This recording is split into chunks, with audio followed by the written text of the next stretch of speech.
사랑의 주님, 한 주간 동안에 힘겨운 일상을 뒤로하고 이렇게 마음껏 주님을 우러르며 경배할 수 있는 복된 날을 주셔서 감사합니다. 한 주간 걸어온 길을 돌아보니 어지럽기 그지없습니다. 마음에 남는 헛헛함을 지울 수 없음을 고백합니다. 여기저기서 꽃들이 흐드러지게 피어나는 이 아름다운 계절에 저희들도 욕망과 거짓의 포로 생활을 청산하고 영원히 아름다운 새 사람으로 깨어날 수 있게 도와주옵소서. 주님, 우리 교회 화단에 활짝 핀 명자화를 보면서 그것이 마치 주님께서 저희들에게 내미시는 악수의 손길인 듯 싶어 마음이 따뜻해집니다. 비록 저희들이 아픔의 땅, 고통의 땅, 눈물의 골짜기에서 허덕거리며 살아가고 있지만은 돌보시고 이끄시며 그 어지러운 삶의 한복판에서도 꽃이 피게 하시는 주님의 은총을 믿고 낙심하지 않고 소망의 사람으로 살아가는 저희들이 되게 도와주옵소서. 삶의 작은 파도에도 히득거리며 쉽게 뒤집어지고 어쩔 줄 몰라 하는 저희들을 긍휼히 여겨 주옵소서. 비록 힘들고 어려울 때가 한두 번이 아닐지라도 우리가 허락받은 삶의 기회가 얼마나 놀라운 은총이고 선물인지를 늘 생각하며 감사하는 마음으로 살아갈 수 있게 하여 주옵소서. 주님, 세상의 빛과 소금이 되지 못해 추문거리로 전락한 지 오래인 이 땅의 교회들을 긍휼히 여겨 주옵소서. 하나님만을 두려워하고 예수님만을 자랑하고 죄짓는 것을 부끄러워하는 주님의 백성들로 다시 일으켜 세워 주옵소서. 주님, 여전히 전쟁터에서는 포성이 멎지않고 어린이들과 부녀자들을 비롯한 수많은 생명들이 희생되고 있습니다. 속히 이 무모하고 명분 없는 전쟁들이 종식되고 다시 평화를 되찾을 수 있게 하여 주옵소서. 주님, 이 시간 저희들이 하던 모든 걸 멈추고 오직 주님만을 바라보며 예배하며 나가기를 원합니다. 거친 세상살이로 마음이 거칠어지고 호흡이 가빠진 저희들의 마음이 차분히 가라앉게 하여 주옵소서. 저희들이 드리는 예배와 찬송과 존귀와 영광을 기뻐받아 주옵소서. 예수 그리스도의 이름으로 기도하옵나이다. 아멘.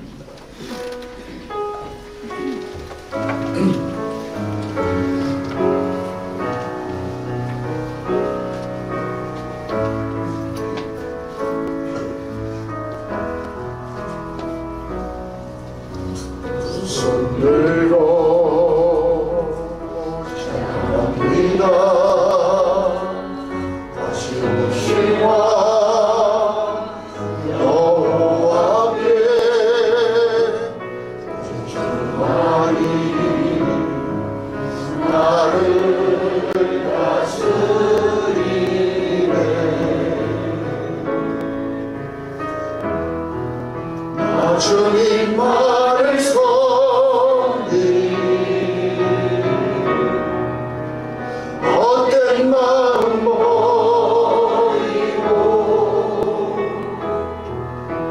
성령이여 내 영혼 충만하게 하소서. 주님 앞에 내 생명 드리라.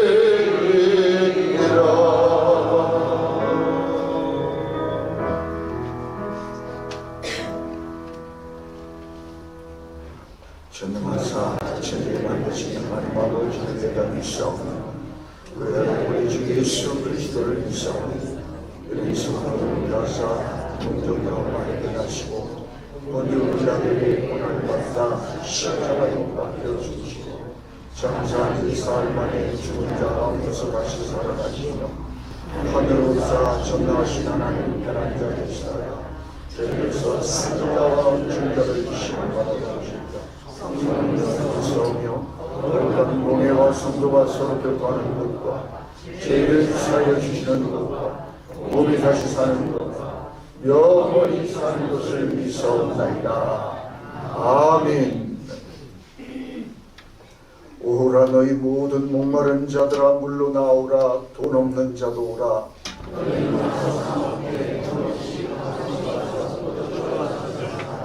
너희가 어찌하여 양식이 아닌 것을 위하여 은을 달아주며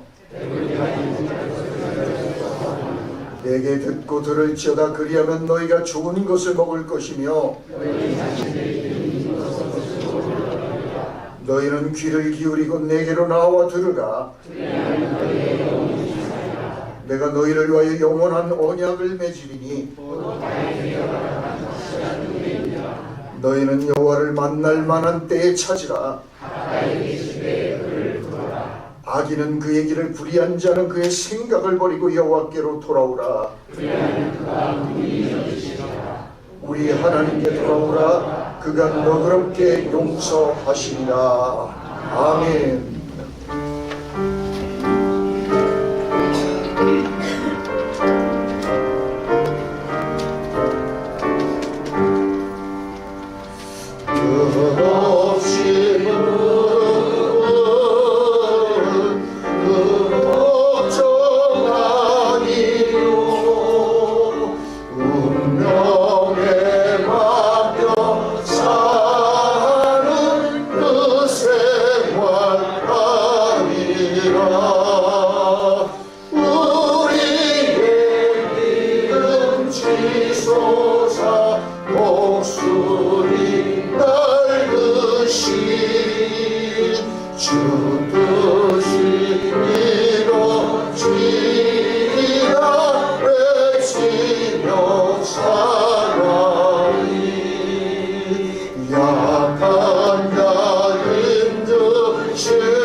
황건 성장님 기도하겠습니다.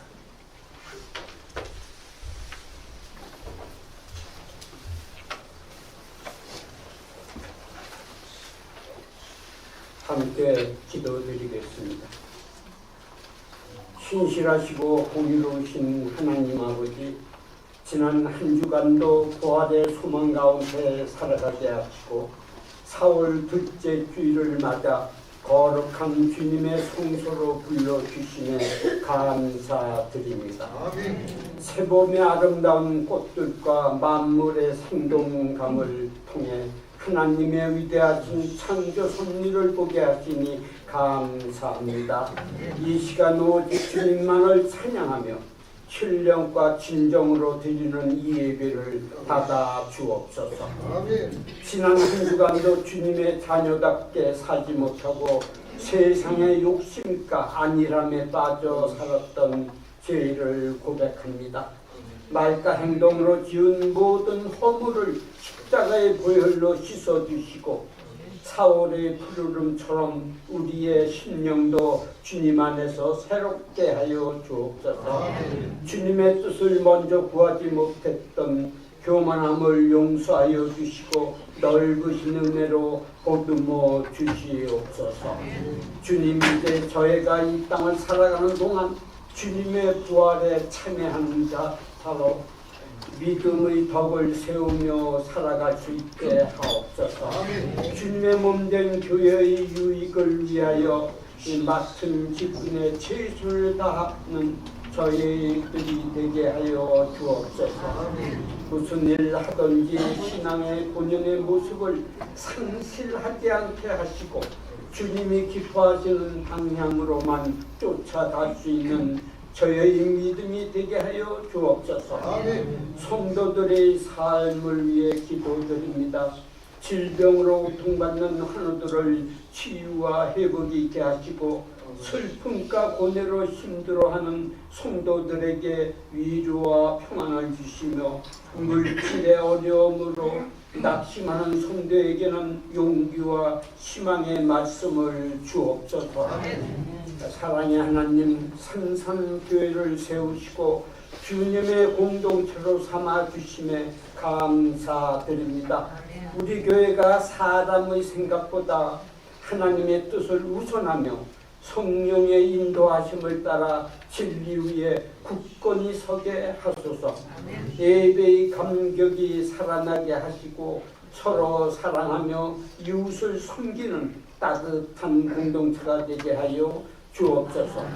새 생명을 잉태하는 건강한 공동체로 성장하게 하시고 세상의 빛과 소금이 되어 주님의 영광을 드러내는 교회가 되게 하옵소서. 사랑의 주님, 에티오피아에서 선교 활동을 하는 김진영, 김정년 선교사님을 위해 기도드립니다. 그곳 열악한 환경 속에서 사역하시는 선교사님들을 영육간의 강건함을 주시고 지치지 않는 힘을 공급하여 주옵소서. 선교 사역의 비전을 위하여 그곳의 교회와 선교센터 신축공사 계획을 추진하고 있사오니 순조롭게 진행되도록 성령의 하나님께서 역사하여 주옵소서. 은혜의 주님, 우리나라를 위해 기도합니다. 이 나라의 위정자들과 정치 지도자들에게 지혜와 명철을 더하여 주옵소서. 사익을 떠나 하나님을 두려워하고 국민을 사랑하는 마음으로 정의와 공의가 강물같이 흐르는 공정한 사회로 만들어가게 하옵소서. 사랑의 주님, 오늘도 생명의 말씀을 전하시고자 단위에 서시는 목사님을 기억하시고 성령의 두루마기를 입혀주셔서 듣는 자 모두가 생명으로 이끄시는 주님의 은혜를 다시 한번 깨닫는 시간이 되게 하옵소서. 사랑의 주님, 호산나 찬양대의 찬양이 주님께 향기로운 예물이 되게 하시고 주님의 몸된 교회와 예배를 위해서 몸을 들여 충성하는 손짓들을 기억하시어 주님의 크신 은혜와 복을 내려 주옵소서. 이 예배 시종을 주님께 의탁하며 주 예수 그리스도 이름으로 기도드렸나이다. 아멘.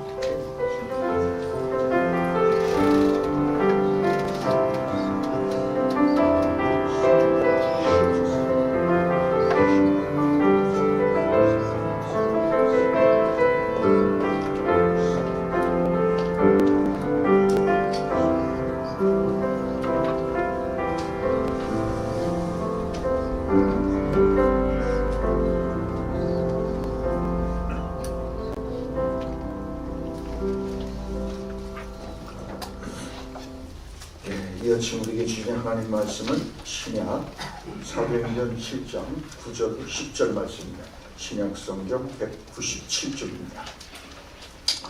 여러 조상이 요셉을 시기하여 애굽에 팔았더니 하나님이 그와 함께 계셔 그 모든 환난에서 건져내사 애굽왕 바로 앞에서 은총과 지혜를 주시네. 바로가 그를 애굽과 자기 온 집의 통치자로 세웠느니라. 아멘. 호산나 천안대에 전하겠습니다.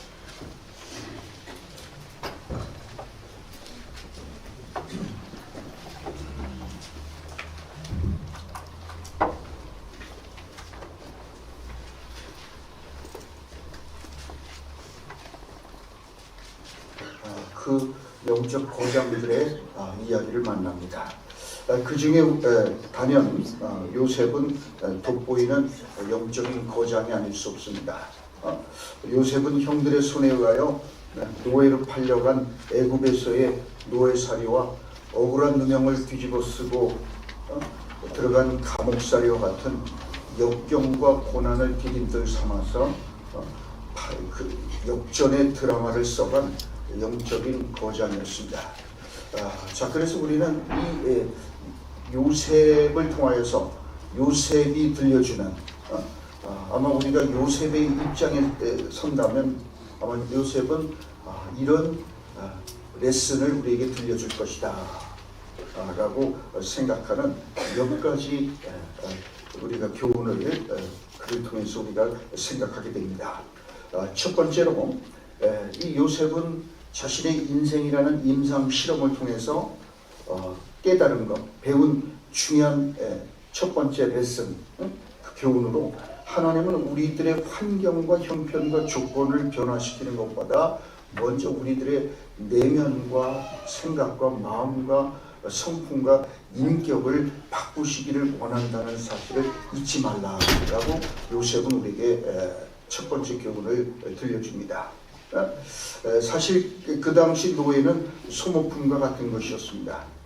그만큼 노예살이는 비참하고 정말 어떤 절망적인 조건이 아닐 수 없습니다. 새로운 것이라고는 아무것도 기대할 수 없는 아주 비참한 것입니다.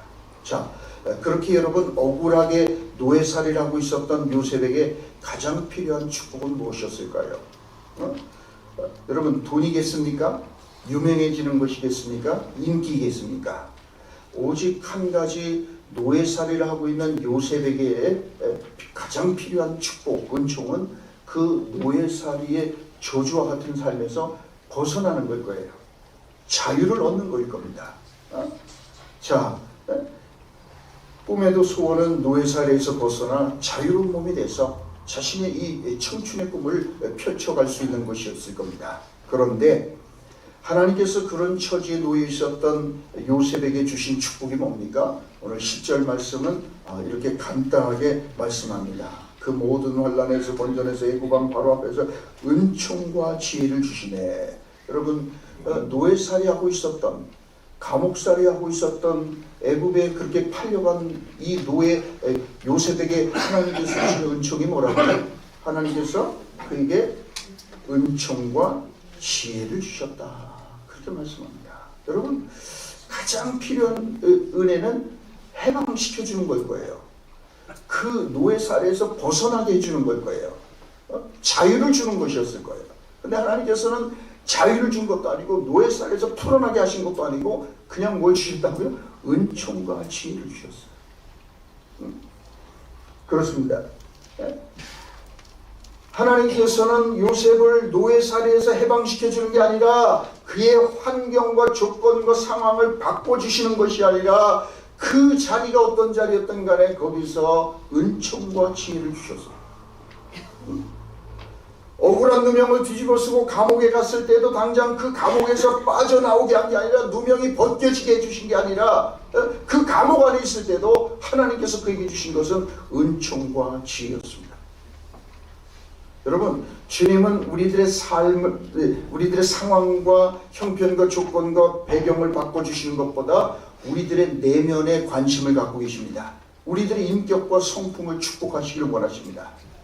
우리들의 외부적인 조건과 환경을 바꿔주시기 전에 먼저 우리들의 내면과 성품과 인격을 하나님께서는 축복하시기를 원하십니다. 왜냐하면 그것이 진정한 축복이기 때문에 그렇습니다.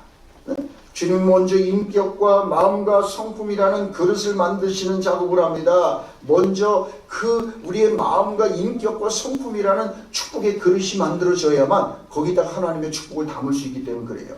그런 마음과 그런 축복의 인격이라는 축복의 그릇이 준비되지 않은 사람에게 축복이 주어졌다가는 그 축복은 축복이 아니라 재앙이 됩니다. 그 사람을 파괴하고 그 사람을 파멸물로 가요. 어줍지 않은 성공을 한 사람들, 그래서 그 자리에 앉으면 안 되는 이런 사람들이 높은 자리에 앉고 권력을 잡고 이렇게 돼 보십시오. 많은 사람들에게 재앙이 되지 않습니까?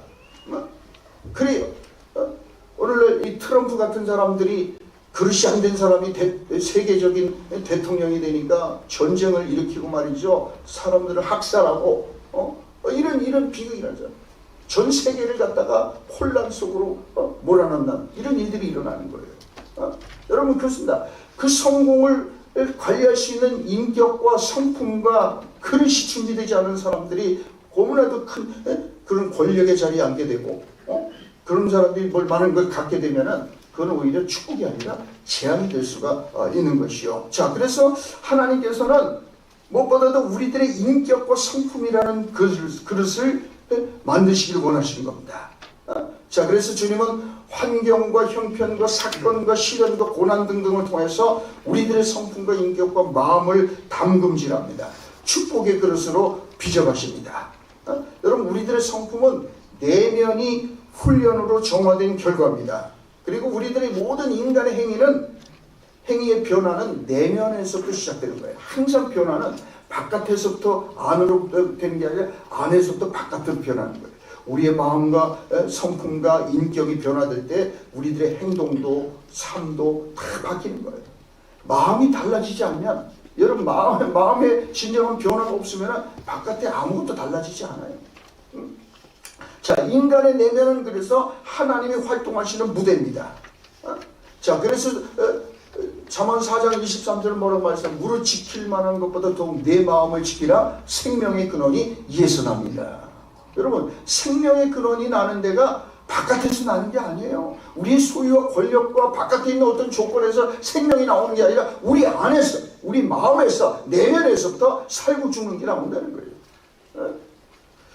자, 여러분, 그래서 우리들의 인생의 문제는 근본적으로 영혼의 문제입니다. 생각의 문제고 마음의 문제입니다. 마음과 또 육체는 하나로 연결되어 있기 때문에 영적인 침체는 육체의 침체로 이어지고 육체의 침체 또한 영적인 건강에 치명적일 수 있습니다. 그래서 주님께서 무엇보다도 우리들의 내면과 마음과 이 성품을 다루시기를 원하는 거예요. 자, 그렇습니다. 그래서 여러분, 항상 이게 우리 문제는, 우린 자꾸만 우리 문제가 바깥에 우리의 환경과 배경과 조건이 문제라고 생각하는데, 사실은 가장 큰 문제는 우리들의 내면, 우리들의 마음, 우리들의 성품과 인격과 이 성격이라고 말씀하는 거예요. 여러분, 생각해 보십시오. 우리들의 인생을 이만치 살아오면서 우리가 경험했듯이 우리들의 인생에 있어서 가장 큰 문제는 내면적인 것이 아닙니까? 여러분, 많은 사람들이 결혼 생활에서 또 직장 생활에서 사업에서 어려움을 겪고 실패하는 이유가 뭘까요? 우리가 학벌이 모자라서입니까? 실력이 모자라서입니까? 기술이 모자라서가 아니잖아요. 많은 사람들이 정말 인생에 있어서 쓴맛을 보고 어려움을 겪는 가장 결정적인 이유 가운데 하나는 바로 뭡니까? 그 사람의 성격과 인품과, 여러분, 이 내면의 문제라고요. 내면이 너무 독선적이고 자기 주장이 강하고 이기적이고 이러기 때문에 부딪히는 거예요. 결혼 생활에서도 어려움을 겪는 게 서로가 너무나도 자기 중심적이고 자기 독선적이니까 부딪히는 거예요. 갈등하는 거예요. 네. 자, 그렇습니다. 그래서 우리가 실력이 모자라서 문제가 아니에요. 실력 때문에 우리가 잘못되는 게 아니에요. 대부분 보면은 내면적인 것, 우리의 성격이 모간하고 성격이 아주 부정적이고 마음이 삐딱하든지 배배 꼬였다든지 이래서 이게 문제가 되는 거예요. 여러분, 그래서 행복은 소유의 문제도 아니고 지혜의 문제도 아니고 권력의 문제도 아니고 지식의 문제도 아닙니다. 우리가 어떤 마음을 품고 사느냐의 문제입니다. 어떤 마음과 생각을 품고 사느냐에 따라서 우리는 얼마든지 행복한 삶을 살아갈 수도 있고 아주 불행해질 수도 있는 거예요. 그래요. 여러분, 우리가 좋은 쪽으로 생각하고 하나님의 은혜 쪽으로 늘 감사하는 마음, 주님 말씀하신 대로 범사에 감사하는 마음으로 살아가면은 감사가 넘치는 복된 인생이 되어갑니다. 반면에 그저 불평하고 원망하고 매사를 부정적이고 의심하는 쪽으로만 생각하고 마음을 쓰고 살면은 그쪽으로 굳어져서 마침내 몸도 마음도 다 망가지고 병들게 마련인 거예요. 서로 하는 일도 안 되는 거예요. 그래서 말이죠. 옛날 어른들이 하잖아요. 사람 모르지 마음을 잘 써야 된다. 마음을 잘 써야 된다. 이런 마음 먹게 다닌 거예요. 또한. 그렇습니다. 자, 그래요. 그래서 정말 우리가 항상 기억해야 될 것이 직장의 삶도 결혼 생활도 사업도 다 여러분 우리가 우리 어떤 마음의 그릇을 가지고 사느냐에 따라서 달려있는 거란 말이죠. 우리의 몸에 많은 질병도 사실은 시민성이라고 그러잖아요. 우리가 마음에 너무 스트레스를 많이 받고 마음에 너무 심적인 괴로움이 쌓이다 보면은 그게 우리 몸으로 나타나고 또 하고 그러는 것이요. 그러니까 여러분, 이게 우리 정말 마음, 우리 성품, 인격, 성격, 이게 너무나도 중요한 문제가 될 수 없습니다. 자, 그래서 우리들의 마음과 성품과 인격이 성령으로 거듭나고 새로워지면은 그러면 되는 건데, 우리는 어리석어서 엉뚱한 데서 답을 찾아 헤맵니다. 우리는 늘 외적인 것의 변화와 개혁을 구합니다. 세상이 변화되기를 원합니다. 정치와 경제가 변화되기를 원합니다. 내 남편이 바뀌고 내 아내가 변하고 우리 자녀들이 변화되기를 바랍니다. 나 자신을 빼놓고는 모든 것이 다 내 마음대로 내가 원하는 대로 변화되기를 소원합니다. 왜냐하면 모든 문제가 다 거기에 있다고 생각하게 돼. 내 안에 있는 게 아니라, 내가 문제가 아니라 내 바깥에 있는 다 다른 사람, 시대와 상황이고 뭐 이런 것들이 외부적인 거에 다 문제가 있다고 생각하기 때문에, 그래서 우리는 참 마음이 불편합니다. 그래서 어떤 사람들은 자신의 파트너도 바꿔보고 직업도 바꿔보고 신도시로 이사를 해서 새로운 아파트에 들어가서 이렇게 살면서 주거 환경도 바꿔봅니다. 아예 먼 나라로 이민을 가서 새 출발을 해보기도 합니다. 장롱을 새로 들여놓고 봄이 됐다고 커튼도 새롭게 바꿔봅니다. 여러분, 도배도 새로 합니다. 자동차도 새로 바꿔봅니다. 하지만 어떻습니까? 소용이 없어요.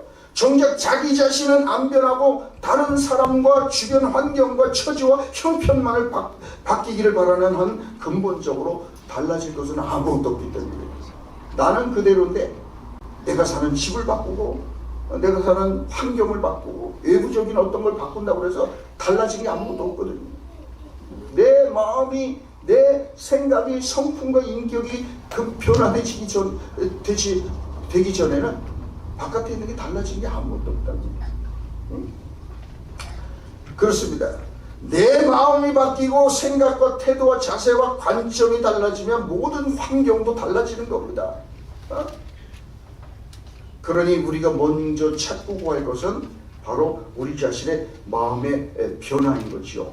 성품과 인격, 속에 있는 이 변화. 그래서 하나님께서 관심을 갖는 것은 우리의 환경의 변화가 아니에요. 조건이 아니라 먼저 우리들의 인격과 성품과 마음과 생각이 변화되는 것, 그것이 축복의 그릇으로 바뀌는 것에 하나님은 관심을 갖고 있다. 이것이 요셉이 자신의 인생을 통해서 깨달은 중요한 교훈이에요. 그래서 우리에게 들려주는 첫 번째 레슨입니다. 여러분, 제품이 값싼 것일수록 시장이 요란합니다. 여러분, 이 싸구려일수록 껍데기, 외면을 치장하는 데 힘을 씁니다. 속이 부실할수록. 여러분, 진짜 명품은 그렇게 할 필요가 없어요. 진짜 명품이기 때문에 포장을 그럴듯하게 할 필요도 없고 뭐 껍데기를 그럴싸하게 할 필요 없어요. 진짜니까, 명품이니까. 그런데 가짜일수록 명품처럼 보이려고 명품 흉내내서 포장을 그럴듯하고 껍데기는 아주 그럴싸하게 만듭니다. 그렇습니다. 이 품질이 열악하면 진짜 제품의 진짜 모습을 감추기 위해서 겉을 번쩍거리게 만들어야 돼요. 그래서 이 중국 사람들이 하는 것처럼 고춧가루에도 아주 이렇게, 뭐 우리나라 사람도 그렇겠지만 태양초처럼 반짝하게 물감을 들여서 반짝반짝 빛나게 해서 뭐 아주 이게 좋은 것처럼 하고, 여러분 고추장이고 뭐고 검은 깨도 검은 색소를 입히고 심지어 저 생선에도 신선하게 보이게 하려고 물감을 칠해내요, 중국 사람들. 이렇게 한다고요. 여러분, 이 가짜일수록 껍데기를 갖다가 이 껍데기를 자꾸 치장하고 그렇게 물감을 들이는 것이요. 여러분, 내면적인 요소들이 우리들의 생활의 모든 면에서 진정한 성품을 만들어내는 겁니다. 곧 제품의 외장이 아니라 그 내부. 여러분, 그래서 진짜 명품은 항상 그 속이 좋은 거예요. 껍데기가 아니라. 그래서 여러분, 이 경기장에서 보여주는 뛰어난 재능이 아니라 그 화려한 조명이 꺼지고 스포트라이트가 다 꺼진 후에 보여주는 시민정신과 성실함 등등과 같은 것이 내면의 성품과 품격을 보여주는 것이요. 옛날에 우리나라 2002년 월드컵이었던가요? 서울시청 광장에서 수많은 사람들이 모여서 응원을 할 때, 뭐 어마이죠.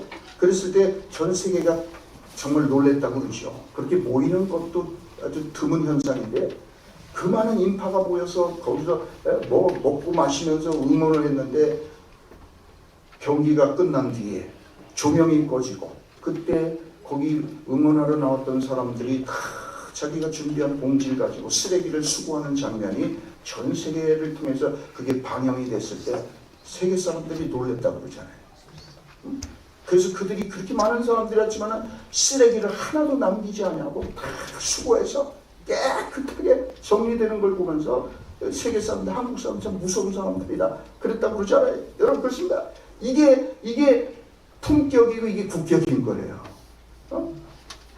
껍데기로 그 스포트라이트 화려한 것이 끝나고 조명이 끝난 뒤에 그때 뒤에 정말 쓰레기 하나 남기지 않냐고 자발적으로 여기 수고해가는 그런 이 내면의 성품이 정말 진짜인 걸 보여주는 거죠.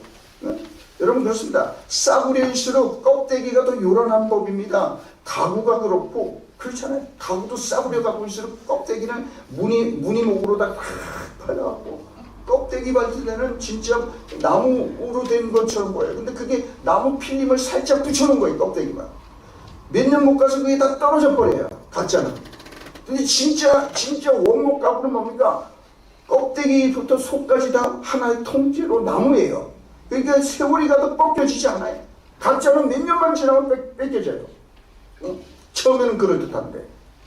여러분 그렇습니다. 술집이나 거리 여자들을 보면 옷차림이나 화장이 요란합니다. 덕지덕지 얼굴에 보이고 더 명품백을 들어야 되고 더 비싼 옷을 사 입고 껍데기, 속이 부실할수록 껍데기를 치장을 많이 하는 거다. 빈민촌에 있거나 회사의 중역실에 있거나 가짜들은 교활하고 복잡하고 자신들의 속임수를 감추기 위해서 겉모습을 그럴듯하게 보이려고 애를 쓰는 경향이 있어요. 여러분 사기꾼들일수록 얼마나 세련된 외모를 갖추고 말도 잘하는지 몰라요. 겉에 잘 차려입고 다니고 좋은 차를 타고 다니면서 사기를 쳐요. 어떤 물건에 색을 입히는 또는 무늬를 넣는 두 가지 방법이 있습니다. 하나는 껍데기에 페인트를 칠하는 거예요. 껍데기. 그 속은 아닌데 껍데기만 페인트로 예쁘게 그렇게 칠하는 거예요. 또 하나는 그 물건 속까지 색을 입히는 것이요. 여러분 하나님은 우리가 몇 가지 매력적인 성품으로만 그럴듯하게 겉만 그럴듯하게 칠하는 것에 관심이 없어요. 마치 페인트를 칠해서 하얀 깨끗하게 보이는 것 그런 데 관심 없어요. 우리의 속까지 속사람까지 참 우리를 새로운 사람으로 축복의 그릇으로 만드시는 것에 관심이 있어요.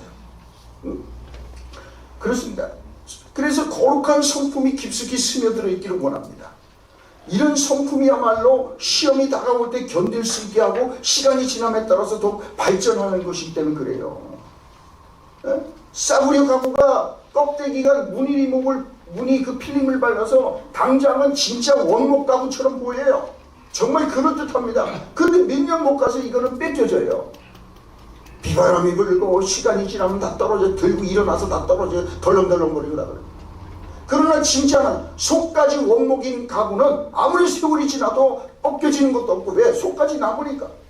그처럼 하나님께서 우리의 껍데기만 그럴듯하게 만드는 데 관심 있는 게 아니라 우리 속사람, 우리의 인격과 마음과 이 성품이라는 그릇을 새롭게 하시기를 그렇게 원하시는 것이요.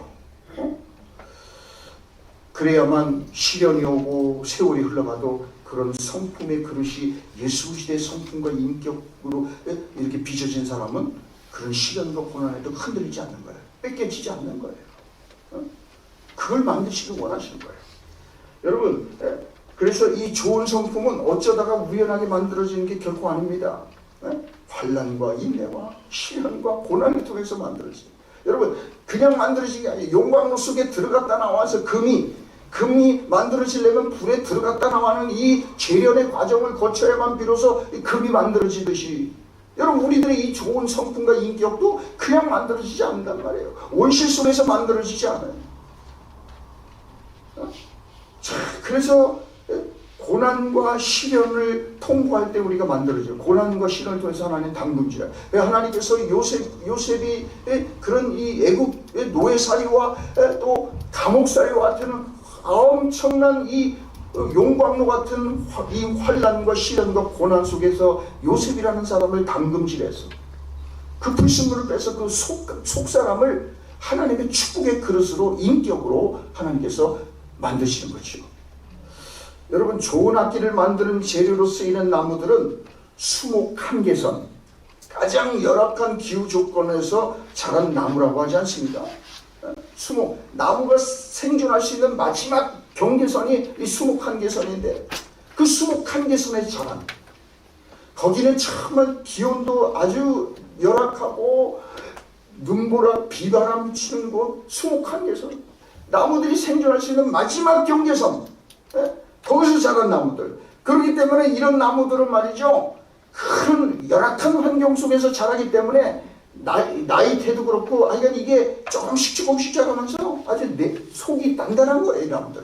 그래서 이런 수목 한계에서 자란 나무로 악기를 만들면 공명이 잘 된다는 거예요. 음이 잘 나게 된다. 자, 그렇습니다. 그래서 하나님은 요셉을 명품 인생으로 빚으시기 위하여 수목 한계선과 같은 애굽의 노예살이와 감옥살이의 현장으로 들어가게 하신 겁니다. 그 용광로와 같은 고난과 시련의 현장 속에서 요셉은 비로소 요셉으로 빚어지게 되는 거예요. 하나님께서 연주하시는 가장 아름다운 악기 같은 인생이 되는 거예요. 수목 한계선상의 인생이 되어서 그 노예살이와 감옥살이의 그 현장 속에서 담금질이 되었기 때문에 하나님께서 연주하실 때 가장 아름다운 음악이 되는 그런 인생으로, 인격으로 빚어지게 되는 것이요. 자, 그래서 요셉은 자신의 임상 실험을 통해서 그는 우리에게 좋은 교훈을 주는 겁니다. 여러분, 주님은 우리들의 환경과 형편과 조건을 변화시키는 것보다 먼저 우리들의 성품과 내면과 인격을 바꾸시길 원하신다는 걸 기억하십시오. 자, 이게 첫 번째 교훈입니다. 자, 두 번째는 우리가 무엇보다도 잘못된 기대를 내려놓는 법을 배우라는 거예요. 이것이 요셉이 자신의 인생을 통해서 깨달은 중요한 교훈을 우리에게 들려주는 겁니다. 여러분, 우리를 가장 괴롭히는 것 가운데 하나는 잘못된 기대입니다. 잘못된 기대 때문에 원망과 미움이 옵니다. 그래 여러분, 부부 사이에도, 부모와 자식 사이에도 뭡니까? 기대치가 있지 않습니까? 그래서 여러분, 한 청춘 남녀가 사랑에 빠져서 결혼할 때도 상대방에 대한 기대치를 갖고 결혼하는 거 아니겠어요? 내가 저 남자와 결혼하면, 내가 저 여자와 결혼하면 참 저 사람이 내 인생에 좋은 반려자가 돼서 참 나를 행복하게 만들어줄 것 같고, 저 사람하고 함께하면 정말 아주 좋겠다 싶어서 하는 거 아니겠어요? 많은 사람들이 그렇게 하죠. 그건 당연한 겁니다. 그런데 어떻습니까? 그런 서로 부부 사이에도 그런 기대치를 가지고 결혼을 하지만은 그 기대했던 것을 상대방에게 얻을 수도 있지만 얻지 못하는 게 훨씬 더 많단 말이에요. 그래요. 그래서 우리가 그렇게 기대치를 갖고 했는데 그걸 얻지 못하면 어떻게 됩니까? 상대방을 미워하는 거예요. 그렇죠? 저 사람하고 결혼하면 저 남자가 나를 행복하게 해주고, 결혼할 때 손에 물 한 방울도 안 묻히게 해주겠다고 했는데 이게 완전히 또 뻥이었어요. 거짓말이었어요. 시집 오는 순간부터 그냥 하고, 이 인간이라는 게 남의 편이라서 남한테는 잘해. 근데 나한테는 그냥 인색하게 짜졌고 말이죠. 이렇단 말이에요. 그러니까 어떻게 해요? 기대했던 것을 얻지 못하니까 어떻게 됩니까? 미워하는 거예요. 더 미워하다가는 어떻게 해요? 그 다음에는 증오하는 데까지 가요. 그 다음에는 그럼 뭡니까? 우리 같이 못 산다는 거예요. 너무 미우니까. 꼴보기 싫어. 밥 먹는 것도 꼴보기 싫어. 그럼 어떻게 해요? 우리 갈라서잖아요. 이게 여러분, 수많은 사람들이 그래갖고 서로 사랑을 했지만은 서로에 대한 기대치를 얻지 못하니까 분노하는 거예요. 미워하는 거예요. 그리고는 우리 성격이 한 말씀 못 살겠다고 말이죠. 이렇게 갈라서는 그런 사람들이 많아요. 여러분, 부모 자식 간에도 기대치가 있잖아요. 부모들이 정말 허리가 휘도록 일하고 자기를 희생해서 공부시키고 뒷바라지 하면 얘들이 잘 돼서 나중에 자기들을 그 수고를 알아주고, 그리고 효도하고 공경할 거라는 기대치를 갖고 그렇게 하지 않아요? 그 자식을 위해서 온갖 걸 다 그냥 그렇게 희생하지 않습니까? 그런데 어떻습니까? 그렇게 하는 자식들도 혹간이 있겠지만은 대부분은 그렇지 않단 말이에요. 부모의 그 수고와 희생을 알아주기는커녕 당연한 것으로 여기고 말이죠. 지 혼자 잘나서 된 줄 알아요. 지가 똑똑했어. 부모를 그냥 알고 우습게 알고 말이죠. 자, 이렇게 되면 어떻게 해요? 관계가 파괴가 되는 거예요. 부모 자식 사이에도 내가 그렇게 수고해서 희생했는데 이것들이 그걸 알아주기만 해도 감사하겠는데 알아주기는커녕 당연한 걸 알고 효도하기는커녕 그냥 식모 부리듯이 그냥 맨날 김치나 해다 달라고 이런다면은 부모와 자식 간의 관계도 금이 가고 불편해지게 될 거죠. 원수가 되는 것이죠. 자, 그렇습니다. 자, 그래서 여러분 우리들의 인생에 있어서 정말 우리가 배워야 될 중요한 교훈이 뭐냐면 잘못된 기대를 우리가 내려놓는 법이 너무 중요하다는 거예요. 자, 여러분 요셉도 하나님께 기대할 만도 했어요. 하나님께서 주신 멋진 꿈을 꿨어요. 네? 그 아버지와 형들이 자기한테 절하는 꿈을 꿨어요. 그래갖고 그냥 이 요셉이 말이 철없을 때는 자기 꾸는 꿈을 자랑하고 돌아다니고 말이죠. 자기 뭐 굉장한 사람 될 것처럼 이렇게 떠들고 다녔단 말이에요.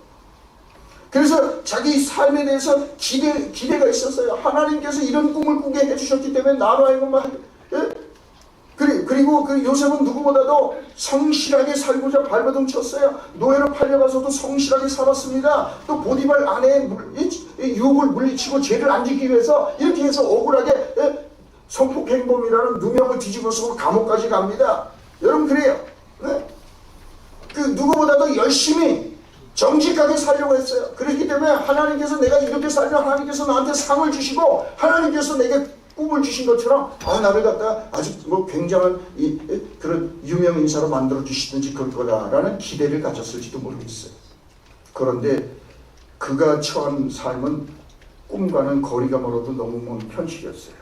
아마 요셉은 노예로 팔려와서 하나님 어떻게 나한테 이러실 수가 있습니까? 내가 뭔 잘못을 했습니까? 어떻게 형들이 나를 팔아서 여기 오게 합니까? 또 성폭행범이 미수에 그쳤다 하면서 억울한 누명을 뒤져 감옥에 가서 하나님 이거 너무하시지 않습니까? 나는 죄를 안 지려고 보디발 안에 유혹을 물리쳤는데 어떻게 저를 이렇게 누명을 뒤져 제 누명을 벗겨주셔야죠. 어떻게 나를 감옥에 오게 합니까? 하나님 뭐하고 계십니까? 아마 요셉은 얼마든지 그럴 수가 있었을 거예요. 그렇습니다. 정말 그래서 하나님께서 마땅히 내가 이렇게 살면은 하나님께서 이렇게 해주셔야 된다라는 어떤 기대를 요셉도 가지고 있었을 겁니다. 여러분 그러나 요셉이 기대한 것과는 전혀 다른 방향으로 그의 인생은 흘러갔습니다. 그래요 여러분 많은 그리스도인들이 신앙생활하면서도 하나님께 거듭 실망하는 경험을 합니다. 특히 우리는 상실과 고난의 아픔을 겪을 때 실망하고 낙심하기가 쉽습니다. 여러분 소중한 것을 하나둘 잃어버리는 경험을 통하여서 우리는 절망하고 마음에 상처를 입습니다. 직장을 잃어버리고 사랑하는 사람들을 잃어버리고 또 건강을 잃어버리는 상실의 경험 속에서 왜 내 인생은 이렇게 힘든 겁니까? 나름대로 누구보다도 열심히 살아보려고 발버둥 쳤고 믿어보려고 애썼는데 하나님 이게 뭡니까? 엉망으로 사는 세상 사람들도 문제없이 잘만 먹고 잘 사는데 왜 나는 예수 열심히 믿고 나름대로 정직하게 땀 흘려 수고하며 사는데 왜 하나님 나한테 내 인생이 이렇게 어렵습니까? 너무 힘듭니까? 왜 안 풀립니까? 왜 이렇게 하십니까? 여러분 그래. 그래서 많은 사람들이 신앙생활 하면서도 하나님께 대해서 실망감을 느낄 때가 많습니다. 왜요? 하나님께 대한 우리가 잘못된 기대를 가지고 있기 때문이에요. 하나님께서 우리에게 이렇게 저렇게 해주셔야 된다는 이 기대를 가지고 있는데 하나님께서 그 기대에 부응을 하지 못하셔요. 우리가 기대하지 않았던 삶이 우리에게 펼쳐져요. 그랬을 때 우리는 생각이 짧으니까 하나님은 원망하고 하나님 어떻게 이러실 수 있습니까? 그래요. 여러분 우리로 하여금 주님을 제대로 볼 수 없게 만들고 실망하게 되는 가장 큰 걸림돌 가운데 하나가 그래서 주님께 대한 우리들의 잘못된 기대입니다. 그래서 우리는 기억해야 합니다. 하나님의 뜻과 생각은 우리들의 상상을 초월하며 우리의 이해를 뛰어넘습니다. 그럼에도 불구하고 우리의 수고는 결코 헛되지 않다는 사실입니다. 우리가 모르는 사이에 우리가 흘린 기도와 눈물과 땀은 서서히 자라나서 때가 되면 열매를 맺고 꽃을 피우게 될 것입니다. 지금 당장은 더 어려워지고 예수 잘 믿고 나름대로 최선을 다해 사는 대로 되는 일이 없다고 낙심하지 마십시오. 실망하지 마십시오. 우리는 상황과 우리 자신을 동일시하는 어리석음에 빠지지 않도록 조심해야 합니다. 상황과 나를 동일시하는 것이 가지고 있는 치명적인 문제는 우리들의 신앙의 위기를 가져온다는 거예요. 지금 내가 처해 있는 상황, 형편, 조건과 나를 동일시하면 우리는 신앙의 위기를 만나게 돼요. 그래서 우리는 상황과 내가 처한 상황과 나를 동일시하게 되면 그럼 우리는 형편이 어려워지고 문제에 직면하게 되면 우리는 의심하고 회의합니다. 하나님께서 나를 버리셨는가 보다. 하나님 나를 사랑하시지 않는가 보다. 우리는 그렇게 나와 내 상황을 동일시할 때 하나님 나를 버리셨는가 보다. 하나님 나를 사랑하지 않는가 보다. 이런 신앙의 위기에 우리가 빠질 수 있습니다. 여러분 기억하십시오. 하나님 우리들의 상황과는 거리가 있습니다. 우리들의 삶의 상황과 형편은 하나님으로부터 분리되어야 합니다. 여러분 그래서 하나님과 우리들의 삶의 형편과 조건과 혼동하지 않는 법을 배워야 합니다. 하나님은 모든 삶의 환경과 형편과 조건과 처지 그 이상이십니다. 하나님은 우리들의 영원한 생명과 관계하시는 분입니다. 그렇기 때문에 주님께서는 궁극적인 생명에 집중하시고 그 궁극적인 구원, 궁극적인 생명을 주시는 것이 우리를 향한 하나님의 가장 중요한 계획입니다. 그래서 믿음 안에서 신실하게 살아가던 사람도 때로는 병에 걸리기도 합니다. 예수 잘 믿어도 병에 걸릴 수 있어요. 놀라지 마십시오. 우리들의 사랑하는 가족이 병마에 쓰러져 숨을 거둘 수도 있어요. 생로병사라는 피할 수 없는 현실을 우리 예수 믿는다고 비껴갑니까? 우리 똑같이 생로병사의 이 길을 우리가 걸어갑니다. 그것이 궁극적으로 중요한 문제가 아니기 때문에 그렇습니다. 여러분 정말 중요한 것은 영생입니다. 하나님은 우리가 영생을 얻기 원하는 것, 우리가 구원받기를 원하는 걸 원하십니다. 자, 그래서 중요한 것은 우리가 이 땅에서 오래 사느냐, 오래 짧게 사느냐, 뭐 건강하게 사느냐, 뭐 이 세상에 부귀영화를 누리고 사느냐, 그게 중요한 게 아니에요. 그건 어차피 잠깐 있다 지나가는 거예요. 정말로 하나님께서 갖고 계시는 궁극적인 목적은 우리가 하나님 나라에 들어가게 하시는 거예요.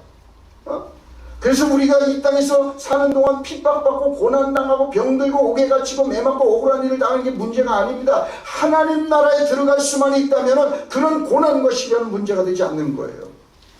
어떤 고난을 우리가 이 땅에서 당한다 할지라도 하나님 나라에 들어가고 구원을 받을 수 있다면 그것으로 족한 것입니다. 왜냐하면 이 세상에 있는 모든 건 다 지나갈 것이기 때문에 그렇습니다. 그러므로 여러분 때로 실패한 것을 너무 슬퍼하지 마십시오. 직장을 잃어버리고 사업이 안 되는 것 때문에 너무 절망하지 마십시오. 원치 않는 질병에 걸렸다고 낙심하지 마십시오. 내가 그토록 사랑하고 의지했던 사람이 죽었다 해도 절망하지 마십시오. 돌아가고 있는 상황과 형편과 조건 때문에 절망하고 실망하지 마십시오. 하나님은 우리에게 이런 걸 주시는 분이 아니에요. 이 땅에 잠깐 머무르는 우리 인생 속에서 이걸 잠깐 하는 부귀영화를 주시는 분이 아니에요. 하나님이 정말로 우리에게 주시기를 원하는 것은 영원한 하나님 나라고 영원한 구원인 겁니다. 그래서 우리가 구원을 받을 수만 있다면 병들어도 괜찮은 거고 많은 걸 잃어버려도 상관없어요. 그렇게 해서. 그래서 여러분 오히려 병들어서 하나님께 돌아오고 구원받는 사람이 있잖아요. 실패했기 때문에 넘어졌기 때문에 오히려 그것 때문에 구원받고 진리의 길에 들어서는 사람이 얼마나 많습니까? 여러분 자 그러니까 여러분 지금 인생이라는 광야 길에 지친 분이 있습니까? 거듭되는 불운으로 낙심한 사람이 있습니까? 여러분 그래요. 지금 당장만 보고 실망하지 말라고요. 하나님께서 정말 우리가 하나님께 대한 우리의 잘못된 기대를 내려놔야 합니다. 여러분 결국 어떻습니까? 하나님께서는 저주받았던 것처럼 보였던 요셉을 애굽의 통치자로 세우십니다.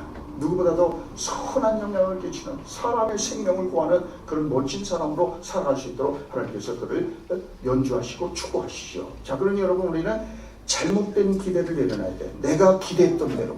여러분 하나님께서는 우리가 기대했던 대로 부응하시는 분이 아니에요. 그래서 우리는 잘못된 길에 걸려 넘어지지 말아야 된다. 요셉도 자기가 살아보니까 자기가 기대했던 것과는 거리가 먼 삶. 그런데 지나놓고 보니까 어때요? 하나님이 언제나 오르셨다는 것을 깨닫게 된 거예요. 자, 그래서 요셉이 두 번째 들려주는 교훈은 뭐라고요? 레슨 뭐예요? 잘못된 기대를 내려놓는 법을 여러분 배우십시오. 자, 세 번째는 그러기 때문에 우리가 살면서 우리는 부분만 보지 말고 전체를 보고 살아야 된다라는 거예요. 요셉은 부분만 보면은 노예살이로 팔려왔을 때, 감옥살이를 하게 되었을 때 그의 인생의 부분만 놓고 보면은 저주받은 삶이에요. 파산한 삶이에요. 응? 그렇잖아요? 아니 노예살이, 감옥살이 이게 뭡니까? 그렇습니다. 부분만 놓고 보면은 정말로 저주받은 삶이 아닐 수 없었어요. 요셉이 꿈을 꾸던 때와 그가 총리가 되던 때 사이에는 엄청난 시간적 차이가 있어요. 17살과 30살이 되는 그 사이 엄청난 시간 차이가 있어요. 그 시간 동안 요셉은 노예로 살아야 되고 억울하게 모함을 받아 감옥에 갇혀있습니다. 그러나 그가 총리가 된 후에 뒤돌아봤을 때 그 모든 것은 자신이 마땅히 거쳐야 될 과정이었어요. 만약 요셉이 감옥에 갇히지 않았더라면 바로를 만날 수 있었을까요? 바로의 채찍근인 술 맡은 관원과 떡 맡은 관원의 고위 공직자를 만날 기회가 있었겠냐고요. 그것 때문에 그 사람들 만나서 그 사람들을 도와줬기 때문에 나중에 애국 총리로 발탁되는데 결정적인 계기가 되지 않아요? 여러분, 그렇습니다. 요셉이 억울한 누명을 뒤집어쓰고 감옥에 갇혀 있었기 때문에 떡 맡은 관원장과 술 맡은 관원장을 만날 수 있고, 이런 만남이 바로 그로 하여금 애굽의 총리가 되는 기회를 제공하게 되었어요. 그러니까 여러분, 우리가 살면서 부분만 놓고 여러분 하나님 원망하지 마십시오. 부분만 보면은 우리들 삶도 참 쓴 쑥과 같은 삶일 수 있어요. 어느 구간만 보지 마십시오. 여러분, 하나님은 우리들의 인생의 부분만 보시는 게 전체를 보고 다 알고 계세요. 처음부터 끝까지. 그러니까 여러분, 부분만 보고 실망하지 마십시오. 부분만 보고 낙심하지 마십시오. 모든 전체를 알고 주장하시는 하나님을 우리가 바라봐야 돼요. 그래서 요셉은 내가 부분만 볼 때는 나도 실망했습니다. 낙심했습니다. 속상했습니다. 때로 하나님 앞에 상처를 받았습니다. 그런데 전체를 보니까 하나님께서 나를 이렇게 애굽의 종살이, 애굽의 이 노예살이, 애굽의 이 감옥살이 이렇게 하신 거는 하나님께서 나를 담금질하고 축복의 그릇으로 빚으시는 것이었고, 지나놓고 보니까 하나님이 언제나 오셨어요. 부분만 볼 때는 하나님 틀린 줄 알았는데 지나놓고 보니까 하나님께서 하셨습니다. 하나님께서 나 축복하셨다. 이렇게 고백하는 거예요. 자, 끝으로 한 가지 더 요셉을 통해서 배우게 될 인생 레슨. 자, 그거는 바로 그래서 요셉은 우리에게 말합니다. 자, 그래서 중요한 거는 하나님께서 줄로 지어진 구역 안에 머물러 있어야 된다는 거예요. 우리가 올바른 장소에 있는 사람이 되라는 거예요. 요셉은 말합니다. 나도 솔직히 말해서 내 뒤집힌 것처럼 보이는 인생의 현실, 노예살이, 감옥살이 거기에 처박혔지만은, 그러나 분명히 나는 이해할 수 없었고 하나님 앞에도 원망스러운 마음이 들었지만, 그러나 내가 모르는 하나님의 더 큰 계획과 목적이 있을 것이라고 믿고 잠잠히 나는 그 자리를 떠나지 않고 기다렸습니다. 감옥살이를 하든 노예살이를 하든 그 자리, 하나님께서 줄로 지어준 그 구역 안에서 나는 거기서 최선을 다해서 믿음으로 살았습니다. 그랬더니 나중에 보니까 하나님께서 나를 총리로 만들게 하고, 그 7년 대흉년 때에 헤어졌던 가족들을 다 먹여 살리고 할 수 있도록 하나님께서 미리 준비하신 것임을 내가 나중에 다 알게 됐습니다. 그래서 창세기 45장 5절 8절에서 그렇게 고백하잖아요. 나중에 형들과 만났을 때, 흉년 때문에 다시 헤어진 가족과 만나는 자리에서 이 요셉이 그러잖아요. 형들이 근데 미안하다고, 우리가 팔아서 네가 애굽에 와서 종살이하고 참 고생했는데 미안하다. 그랬을 때 이 요셉이 한 말이 뭐예요? 나를 이곳에 팔았으므로 형들이여 근심하지 마소서. 나는 당신들이 팔아서 여기 오게 아니라 하나님께서 나를 여기에 파송하신 겁니다. 그래요. 여러분들이 나를 팔아서 나 팔려온 인생 아닙니다. 하나님께서 나를 먼저 여러분들을 살리고 7년 6년 때 고대 근동의 사람들을 살리기 위해서 나를 이곳에 파송하신 겁니다. 나를 선교사로 여기에 파송한 겁니다. 그렇게 고백하잖아요. 그렇습니다. 자, 그래서 여러분 이 요셉은 하나님께서 주어진 그 구역, 그 자리가 비록 자기가 생각한 기대했던 것과는 거리가 먼 것일지라도 거기에 머물렀어요. 여러분, 그래서 우리가 신앙생활하면서 정말 중요한 게 올바른 장소에 머물러야 됩니다. 말씀드리듯이 여러분 어떻습니까? 요새 버스 중앙차로제를 잘 해나가고 이명박 대통령 때 말이죠. 그래갖고 어떻게 해요? 이 버스 가려면 버스 정류장이 길가에 있는 게 아니라 길 한복판에 있어요. 그래서 옛날 생각하고 길가에서 버스 기다리면 100년이 가도 버스 거기 안 서요. 버스 타려면 어디 가서 서야 돼요? 중앙에 있는 중앙차로 이 버스 버스 정류장에서 여러분 버스 정류장에 가서 기다리면은 반드시 반드시 버스가 와요. 좀 늦어도 여러분 우리가 올바른 장소에서 기다리면 반드시 버스는 오는 거예요. 그렇죠? 여러분 우리가 올바른 장소에서 기다리면 여러분 요셉은 그래요. 여러분 그래도 내가 올바른 장소에서 기다렸더니 하나님께서 나를 노예살이 하겠고 감옥살이도 하겠지만 그게 난 이해가 안 됐습니다. 난 너무 서운했습니다. 그럼에도 불구하고 실수가 없으시고 완전하신 하나님이 나를 그 자리에 보냈다면 나는 그 자리에서 끝까지 머무는 게 많은 게 옳다고 생각했습니다. 그래서 난 그 자리에서 기다렸습니다. 그 올바른 장소에서 기다리다 보니까 하나님께서 나를 그 자리에서 감옥에서 총리가 되게 하는 것을 나는 그래서 봤습니다. 여러분 이게 내 간증입니다. 내가 살아보니까 믿어보니까 임상실험해보니까 하나님 틀림없습니다. 그러니 여러분들도 힘들고 어렵다 할지라도 올바른 장소에서 기다리십시오. 떠나지 마십시오. 믿음을 떠나지 마십시오. 신앙생활의 자리에서 떠나지 마십시오. 말씀과 기도와 봉사의 자리에서 떠나지 마십시오. 올바른 장소에서 기다리면 반드시 하나님의 뜻이 이루어지는 걸 여러분은 두 눈으로 보게 될 겁니다. 그게 바로 제 얘기입니다. 제 간증입니다. 라고 말씀합니다. 자, 그래서 오늘 우리도 요셉이 들려주는 이 인생 레슨을 우리가 간직하고 우리도 요셉처럼 멋진 역전의 드라마를 만들어가는 복된 인생들로 살아가는 은혜와 축복이 있기를 주의 이름으로 축원합니다. 주님 감사합니다. 우리 모두에게 하나님 정말 은혜를 주셔서 요셉을 통해서 들려주시는 인생 레슨을 잘 간직하고 우리 모두도 한 번밖에 없는 인생을 정말 우리도 영적인 거장으로 살아가는 그런 은혜와 축복을 위하여 주시옵소서. 예수 그리스도의 이름으로 기도하옵나이다. 아멘. 공헌송 들으시면서 공헌을 시작했습니다.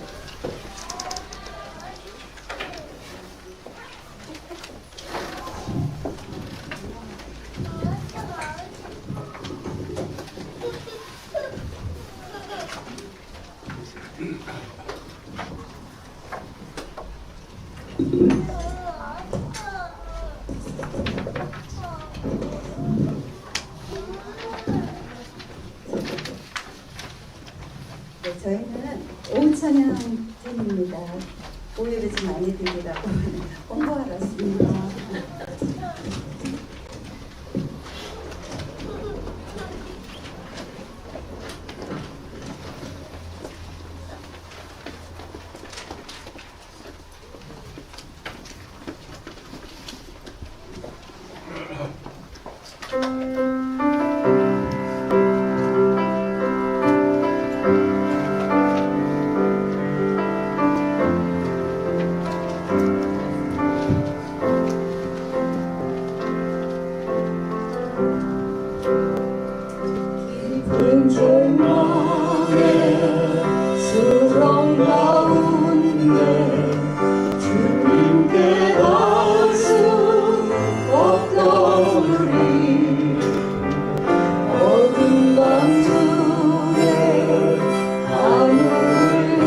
같이 공헌 기도드리겠습니다. 하나님 감사합니다.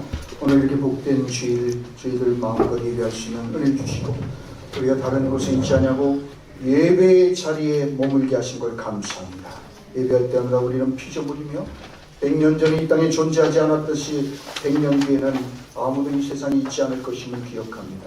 그러므로 우리는 피조물이며 모든 것을 주인이신 하나님도 잠시 빌려 쓰고 있는 인생을 잊지 않게 하옵소서. 그래서 이 시간에도 주님의 손에서 받은 것으로 11조와 감사와 선교와 비전 21세기와 오병의 예물을 등등을 통하여 하나님의 하나님 되심을 인정하고 고백하며 봉헌하며 나가오니 기뻐 받으시고 교회를 정성껏 봉헌하며 나가는 모든 종들에게 이 땅에 잠시 나그네를 머무는 동안 하늘의 신령한 은혜와 땅에 기름진 것으로 늘 공급하여 주옵소서. 예수 그리스도 이름으로 기도하옵나이다. 아멘. 네, 교회 소식은 생략하겠습니다. 에티오피아 우리 선교센터 건립해서 여러분 기도해 주시기 바랍니다. 다 같이 일어나셔서 우리 송명하고 예배 마치겠습니다.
이제는 우리 주 예수 그리스도의 은혜와 하나님 아버지의 죽음으로부터 끊을 수 없는 그 지극하신 사랑하심과 성령 하나님의 세상 끝날까지 우리 가운데 교통 가만히도 돌보시니 오늘 예배하며 참으로 요셉처럼 우리가 이 땅에 머문다 영적인 거장으로서의 삶을 살아가기로 다짐하고 떠난 모든 성도들 머리 위에와 민족과 역사 위 이제부터 영원까지 함께 하시기를 간절히 축원하옵나이다. 아멘. 함께 주옵소서. 주님 역사하시옵소서.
가지고